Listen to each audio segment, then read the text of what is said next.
guys, welcome back to another video.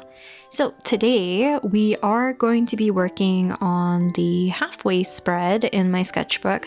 So every time I start a new kind of like sketchbook, blank notebook, whatever you want to call it, I like to mark out and kind of like count where exactly is the halfway mark among the signatures in the binding. So usually after I find it, I will mark pretty much the spread that has the halfway point, write it down, and then as I'm working from my sketchbook, because I do work like kind of like chronologically from left to right in my sketchbook, as soon as I make it to the halfway point, I do like to somewhat label it in some kind of way. I'll talk about that a little bit later in the video, but for now, I wanted to show you guys what I was having, I guess like planned earlier, but I ended up straying away from it. So initially I wanted to plan out some color combinations for all of my OCs to do like a full spread of kind of like, I'm pretty sure a lot of people have seen this. If not, I'll put an example on the screen because at least I've done it a few times in a bunch of different fan arts where you block out each character in their own individual kind of square, and like all together they're making up like part of a heart using their body. So like usually it's like their hands and their arms. So let's say like the top left hand corner might use their hand and their arm to make like the first curve of the heart, and someone might do like the middle part which has like the little M-shaped point.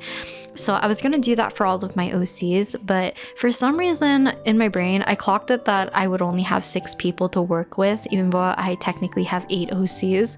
So I could have fit like 3 on the top, 3 on the bottom, and 2 on the sides, like on either side, and have 8 surrounding and put halfway in the middle.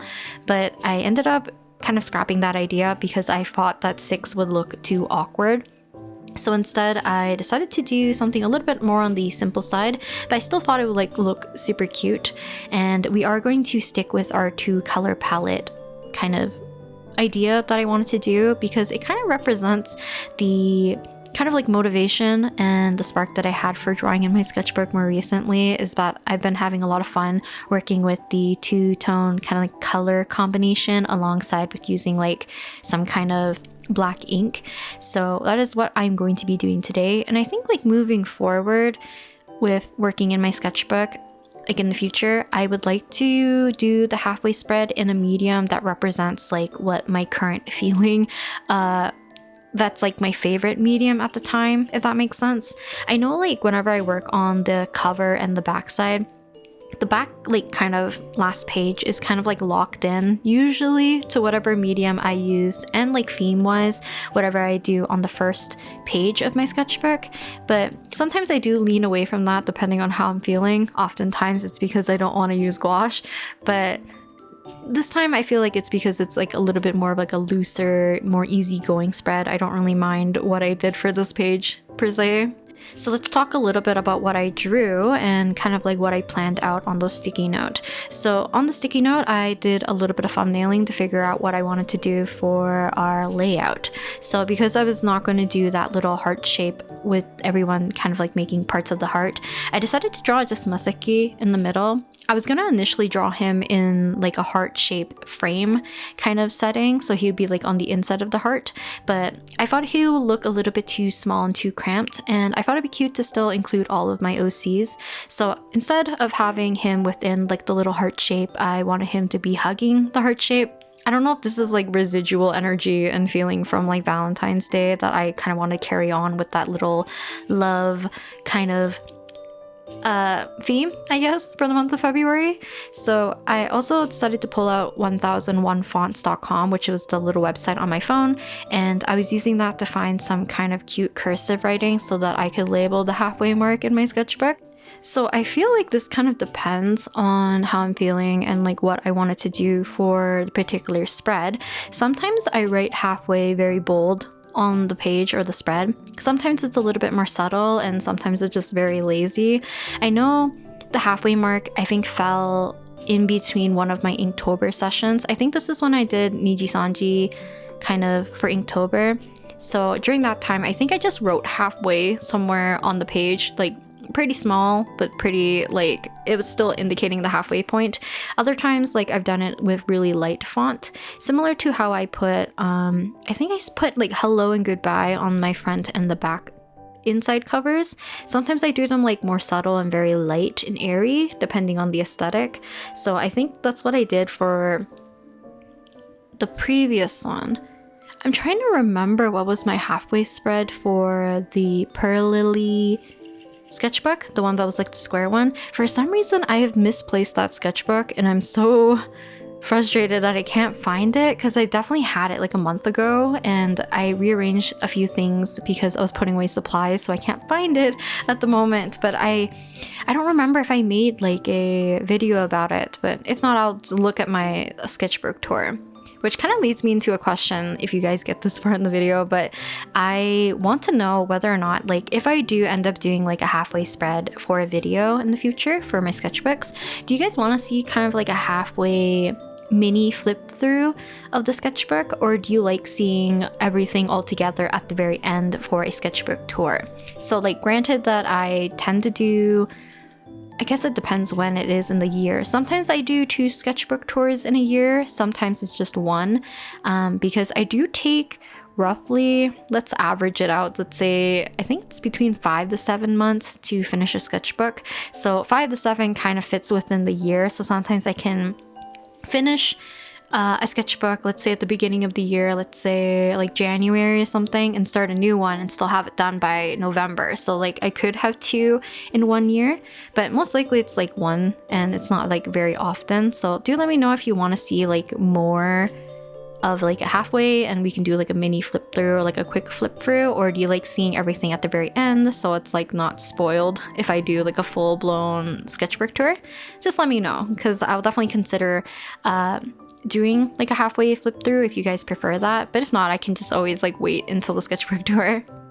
So before I get too carried away, let's talk about the colors that I chose, which is very predictable of me.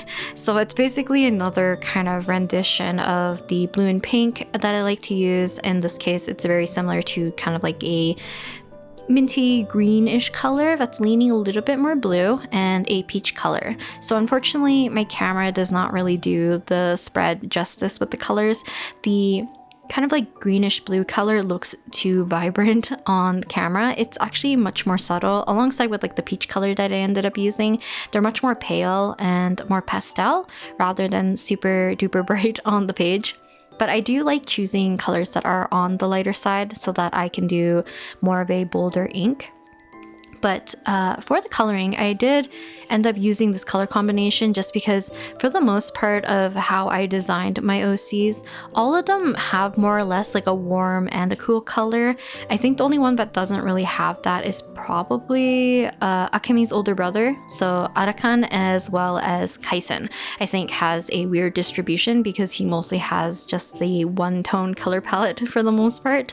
But all of my other OCs, I could pretty much deliberately split up their color palette into warm and cool, and use like the orange and the kind of greenish color separately to kind of define the shapes.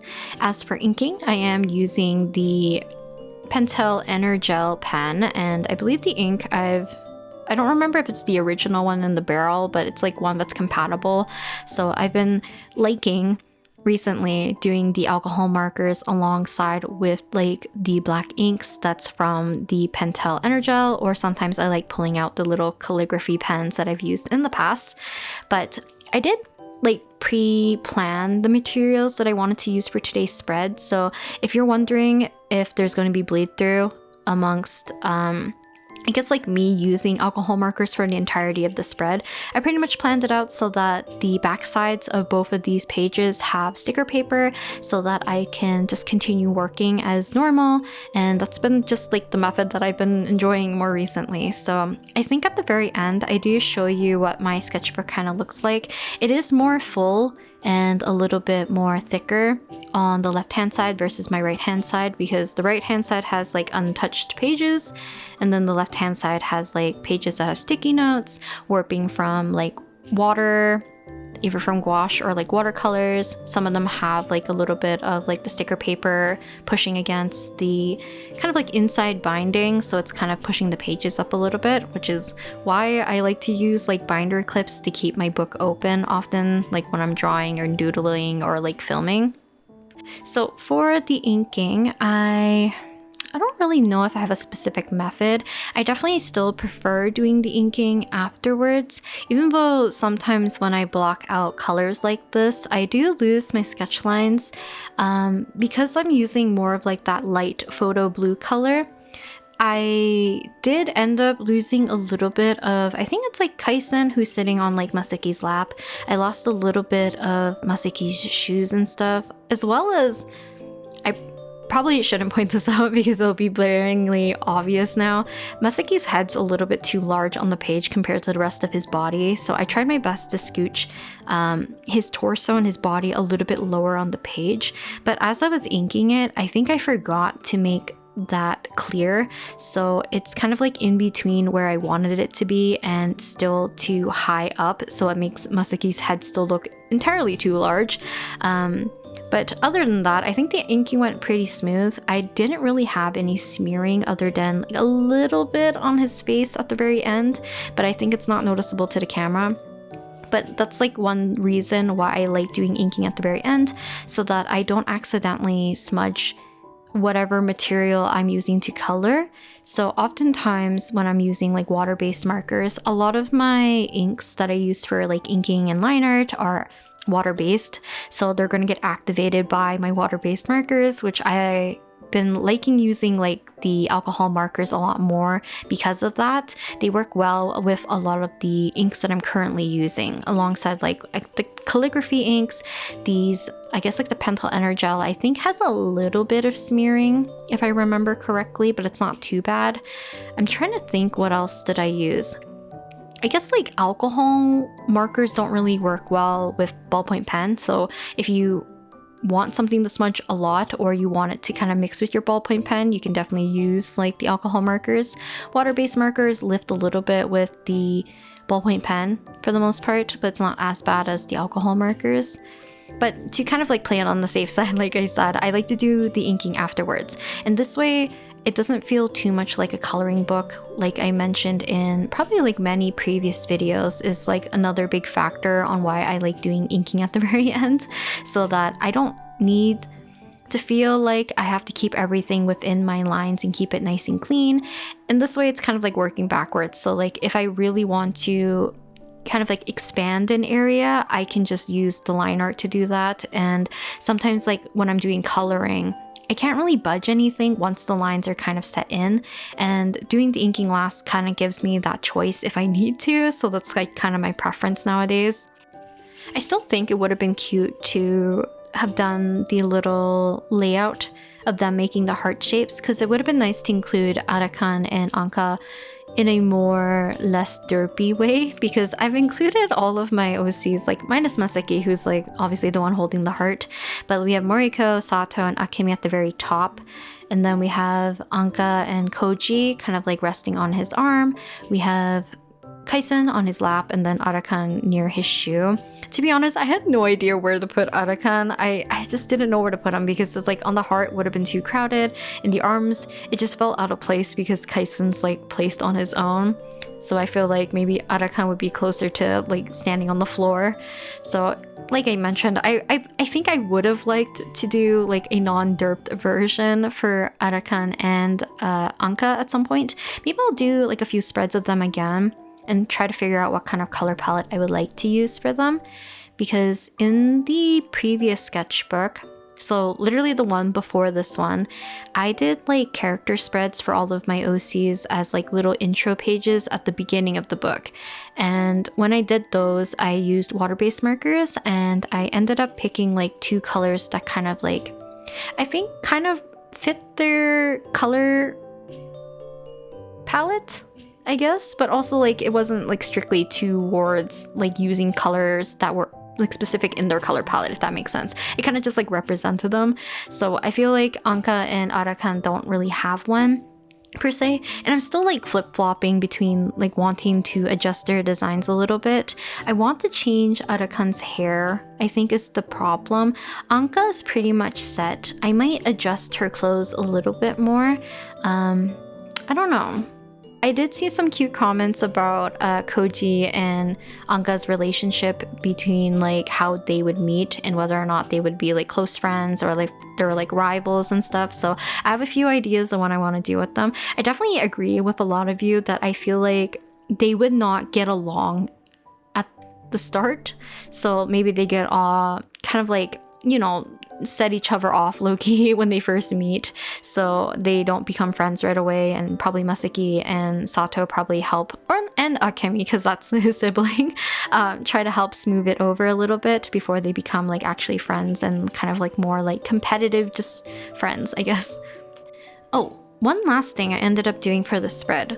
So once I ended up finishing pretty much all the inking for Masaki, all the chibis, the kind of little text and the heart, I thought everything still looked a little bit too flat in a way. So to kind of like make the characters and like the things that I want in the front to really stand out, initially I thought I was just gonna make the heart to have like a darker outline, but in the end I ended up outlining pretty much everybody, but making sure that I stay on the perimeter. So Masaki's outline, just I kind of made sure that was only on the outside. For the chibis, I think for the most part I went just around Moriko, Sato, and Akemi, just like once around. I really didn't do like their hands too much or anything that's like touching or like is inside the heart. I think Kaisen has like an outline all the way around, and so does like, nope, I actually think that's just it. I think Kaisen's the only one that has like outlines around everywhere. Anyone that has like contact with Masaki, other than Kaisen, doesn't have like the outline seeping through. It's just kind of like on the perimeter of everybody instead. And I think it kind of helps makes everything stand out from the page, which I think was a good idea. I kind of wish I did it for the text as well, but at this point I think for the most part I don't need like everything to be pushed to the front, so maybe just the outlines for the characters was just enough. I don't know if I talked about it. I ended up using a ruler to do the stripes for the background just because I have a shaky hand at times, and oftentimes I don't bode well with doing straight lines. I tend to veer off, so every time if you see me, like sometimes when I'm sketching, but more often than not it's when I'm writing, you see me turn my surface to like, I don't even know, like 45-degree angle, or like sometimes fully horizontally to like a 90-degree angle. It's just because the way how I write, I just find that more comfortable instead of like straight up and down. It was something that like made my family a little bit like, why do you do this? Because it's not normal. And I'm like, I apologize, but I feel too cramped putting it like directly in front of me. So I always like turning the entire page because my arm is just already turned. So, But other than that little tangent, we are basically done the halfway point. Do let me know if you guys end up doing like a halfway spread or something. I like doing it as kind of like an extra push for myself to know that, you know, we're finally halfway, which means that we will eventually have less than half of the sketchbook to do, which is great. And here's kind of like a little flip through of like all the pages and stuff in here. Most of these you probably have seen because I've did them for videos, but yeah, I think this sketchbook is moving along quite nicely for the most part. I've been having a little bit more energy to work in my sketchbook now that I've been playing around with alcohol markers and the black ink. You can kind of see the difference between the pages that I've worked in versus the pages that I haven't. So yeah, let me know if you guys want to see like a mini flip through for the next sketchbook when I get to the halfway point, or if you prefer like a long kind of sketchbook tour at the very end. But with that, I think that's it for today's video. So hopefully you guys enjoyed today's video, and I'll talk to you guys next time. Bye!